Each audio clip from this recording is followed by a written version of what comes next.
What's up? Welcome back. We got the bike in street mode, but first look at these cool gloves. We got the shirt. Dog, we are all Odin'd out, baby. So this video is going to be courtesy of Dennis. He is one of the homies. For a while we've been talking on the comment. He was me picking up his first motorcycle, and fast forward, he now has that first motorcycle. So Dennis, huge congratulations. I'm really pumped for you. And this question comes from him, where he was asking me a couple things about shifting, and I figured I would just go ahead and make a video about it. We've been riding about 4.5. We're going on our 5th year currently, and when we first started shifting, we would ride the clutch. There's a video out there where some people were like, bro, quit riding that clutch, the let her bark, etc., etc. But I had no idea I was doing that. Pretty much what it was is that I was still learning. I had no experience of riding motorcycles. Growing up, didn't touch one, never really saw one other than what I saw on the highway. But even then in South Texas, they were few and far between. I came up to San Antonio to go to school, and then that's where I started seeing a lot of motorcycles. Like, ooh, that's super cool, I want one. And that really kind of planted the seed. So pretty much, let's get this out of the way. If you let go of the clutch without giving it gas, what's going to happen, that was a lot more violent than I expected, it's going to jump out. So that's one of the things that you could check and try with your bike, is see where the limit is with your bike, to where you put it in gear, you let it out slowly, so it's going, see how it's wanting to go. And then when we don't give it gas, I feel like that's going to be too fast now. So we're going to go and let it out again. It's died. So it is a little embarrassing if that happens to you at a light, but it is not the end of the world. And so what you'd have to do to counter that, you'd have to give it some gas while you pull out the clutch. Now on my bike, it won't let me start it. I don't believe so. Yeah, correct. It won't let me start it if the clutch is engaged in first gear. So you'd have to put it in neutral, drop it there. We are now in neutral. We can move the bike freely. So just turn it back on. If you are in the middle of traffic, wave at everybody who saw you. When I first did it, even when I dropped my bike, it was extremely embarrassing. I was like, no, I feel so new. It's okay, it happens, everyone starts there. So put it in gear, and then whenever you're gonna go, just give it a little bit of gas, and then you can let out the clutch, and then you're rocking and rolling. So what I used to do when we were riding is I would switch gears. So we're going second, and then I would accelerate while I let the clutch out. So it was very unsmooth. So we're in first again, and then I would be riding. Oh, we're gonna go to second gear. I'd shift, and then it would pretty much be me riding the clutch. I would engage the next gear and then give it gas before I even let out the clutch, just because I thought if I feathered it in that manner, it would be safe and prevent me from killing my bike. Connor, what are you doing? Oh, you know, just having fun. Oh, that was a little more violent than I thought. I was trying to pop it and jump it, but that was a big old fail.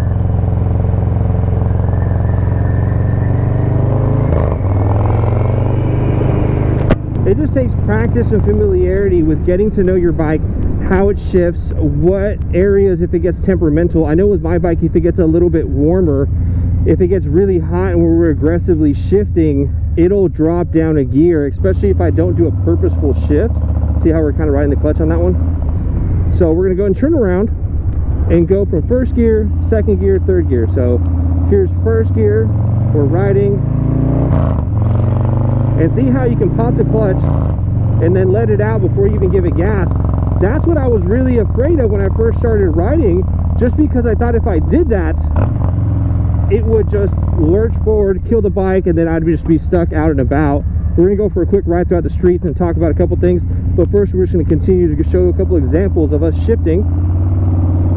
So you could be going through first gear, second, third, and see how we're just let go of the bike and then we accelerate, that you do have those options. And you can also do the same thing going the other way, where you drop it down. Now we're gonna head out to traffic now that we kind of went over that first intro, and show y'all how we used to shift like y'all saw, and then how we shift now, which I would have never really thought was gonna work, and I was just gonna stall my bike just because I was unfamiliar with it. So we used to ride the clutch. Here we go, going to second, where you gave it gas before you let out. Now that's not wrong, but just know that if you do shift and then give it gas, your bike isn't going to die. So, and then another thing that we're going to be touching base on is Dennis was asking about shifting down. See, right now I'm in second from third, and then I'll go into first. That's the way that I like to ride, because if the light were to turn green, if I'm saying third or fourth and I go all the way down to first and then it turns green, then I have to cycle back up to the speed that I'm doing. So if the speed is somewhere in the third gear range, I would have to go up from first, I'd have to go to second, and then to go third, and then go. But if I was from, let's say, fourth to second, and then the speed is around third gear, then I could either stay in second but embrace a little bit of an engine brake because I would be at the higher RPM range, or I could just click it up once and go into third, and then I would be right where I was and just chilling.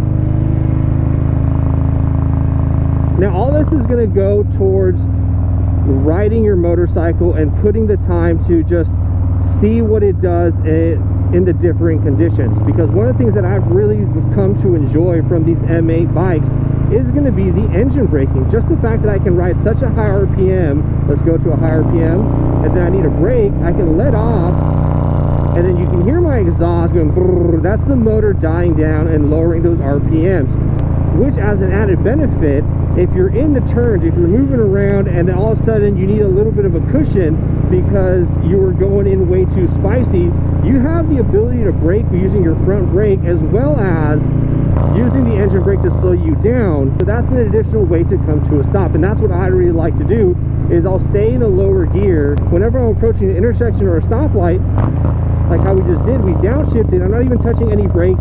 I'll start with the rear and then I'll work my way with the front. But ideally, you want to use your front brake just because that is going to be the most effective.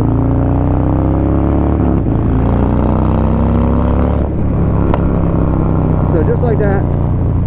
If you really want to get comfortable, I would suggest going around your neighborhood roads, because you're going to have to be shifting a whole lot more frequently because you're going first gear, second gear, third gear, and you'll probably stay in third. But that'll give you the ability to go through your shifting a lot more frequently than if you were to go on the highway. Right now, I think we're still in second gear, and we are at 4,100 RPMs. This is a little high for my neighborhood riding, but you just shift up, you're good to go. We're coming to a stoplight, and he said, can you shift to first? So we're in fourth, third, second, all the way down to first. Nothing happens and nothing happens, and then just continue to press the brake, and then you can make your turn. But if you downshift too much of a gear, and let's say you wanted to quickly cut in between a car that was an opening there, then if you let out of the clutch, you might have this happen. Let's go to third, go up, and we're just going to drop into second. And you hear that it's a lot higher of an RPM whenever I get out of the clutch. So we're going to do it again, go into third, and then we're going to go to second. And then my body kind of lurches forward, and this is a lot more prominent when we tie it back to the turns. Let's go.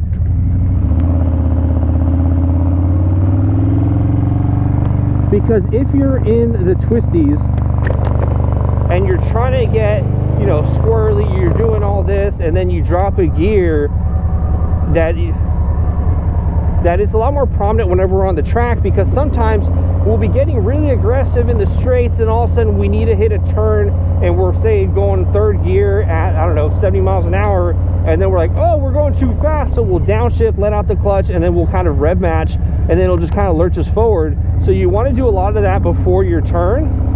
So that way, if, say, you're going through a turn, we have an opening up here, let's get in a second, and then it's like, oh, I'm too fast, you can downshift, and then you'll be pushing you forward because the inertia of you stopping, and then you can go ahead and make your turn. Because if you were to do that in the middle of a turn, we're not going to do it because we'll probably actually drop this bike and crash, if you do that sudden brake, or you change gears, and all of a sudden the engine brake comes out, if you go into too low of a gear, let's say you go from fourth into second without rev matching, it has the ability to lock your rear wheel up, and you might get a chirp, you might get a rear end slide, and then that's just going to either just scare you, or worst case scenario, you will get a high side, because it's going to pretty much, you're going to be in the turn, it's going to chirp, it's going to lock, and you might go, whoa, and then go adios bears. So there's just a lot of ways that you can do it to improve your riding. And if you have something open like this that's a closed environment per se, and you don't annoy the people who rent these buildings or the offices, is you can just practice and then just work on coming to a stop. Imagine like you're at a stop sign intersection, look around, okay, I'm good to go, or a stoplight, and then you'll just practice leaving from first gear, and then you can come back down and just shift. There's a lot of exercise that you can do. I would check out Dandin, the fireman, as well. He has a lot of instructional videos, and now he does a lot more of the safety videos where he analyzes accidents and crashes, which is also a very helpful tool to analyze some of the things that they've been doing. For example, if you're gonna come to a brake, like an emergency brake situation where you just look and you're like, oh, there's a car coming, you slam on the brakes, that's a whole lot better to do when you're going straight versus if you were going to be doing it, say I was already turning and then I lock up the front. The inertia of the bike makes it want to dip, as you saw it do it there, where if you're at a higher speed, you're going to low side 9 times out of 10. Guarantee it's going down. But again, it's going to come to practice. It all comes down to practicing and knowing your bike, because my bike has no ABS, so if I need to lock up the rear, we quickly do it. There's an oh snap moment and boom. The front, we have yet to really find the breaking point of what our front brakes can do, because we're going, lock up the front, and then we stop. So there was a whole lot more stopping in the front, and it skidded it a whole lot less than what our rear did, because you have all the inertia. It's a whole lot easier to stop as if you're pushing versus when you're pulling, which is what the rear wheel is doing when you lock up the rear, because all the weight is pretty much already just being dragged, versus with the front where all the weight is going to have to push against that front wheel and that brake. So most of your braking is done in the front. And then you, of course, you could put them both in conjunction. You could utilize them both at the same time and give you the ultimate stopping distance, and then you're good to go, you're safe. But that is one thing I would really advise for y'all to do, is just practice your braking. Go to an empty parking lot, and then you can either set up a cone and then do 15 miles an hour, 20 miles an hour, 30 miles an hour. Because with me locking up the rear wheel, it actually saved me one time, because I was used to it sliding out. If say I'm coming in a turn, come around, and then I kind of lock it up,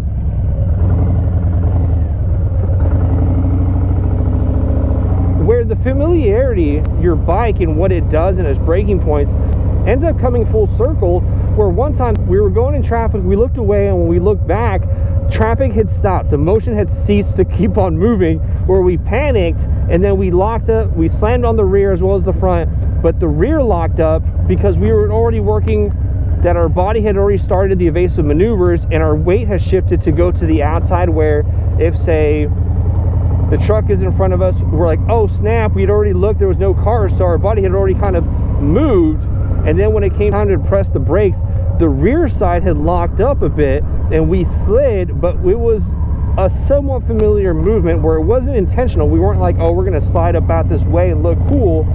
But with us practicing a little bit of that, make sure we're clear, it helped us when that momentum and movement came, where if we're turning a U-turn, we're going around, pull the clutch in, and then you can just kind of do a little bit of a J-turn. And that just takes a little bit of playing. You're not really going to be using that. The feeling that was vaguely familiar, that we were able to keep under control. Had we not ever experienced that, we probably would have panicked, jumped on the clutch, slammed on the brake, and then dropped our bike, just because that was all new. It's kind of where you get the adrenaline dump and you don't know, and your body doesn't know what to do, so you're just, oh man.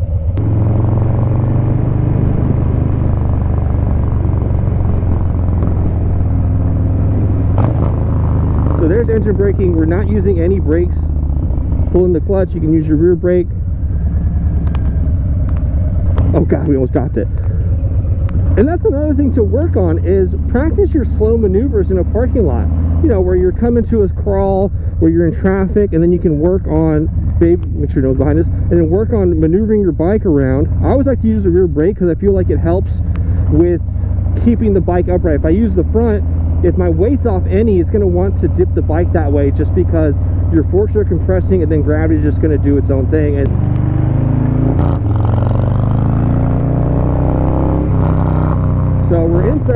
we're going to a stoplight, pulling the clutch, we're already applying the rear brake, second, first, all the way down, and then you can come up to a coast. But see what just happened? We're now in first. We're already in a high RPM.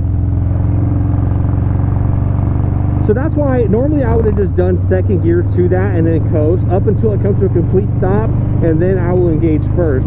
It also going to come down to rider preference and then just what works for you.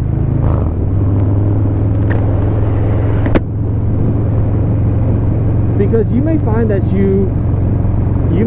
it's more comfortable for you to upshift if you need to versus downshifting. As we wind down this video, we're going to touch base on rev matching. Pretty much what that does is you pretty much just give a quick blip of the throttle before you change shift, before you change gears, like if you're downshifting, so that way you can at least get your RPMs up and it's not as violent of a engine brake.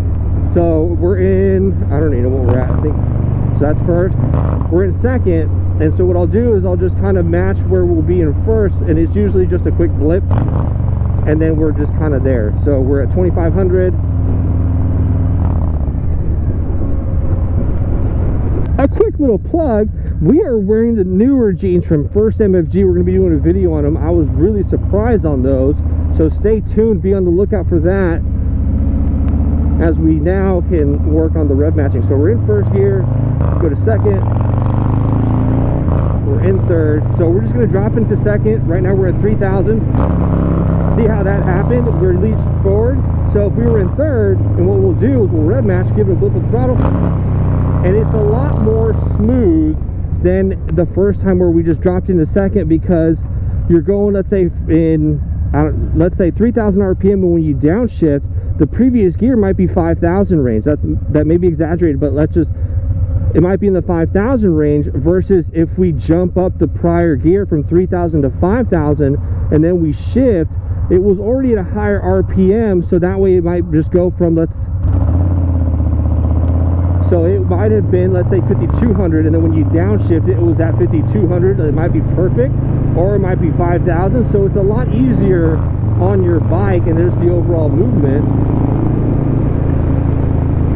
versus say you going from fifth gear to third gear. You're probably going to do one of these numbers where you're just like, oh snap, and it's happened before.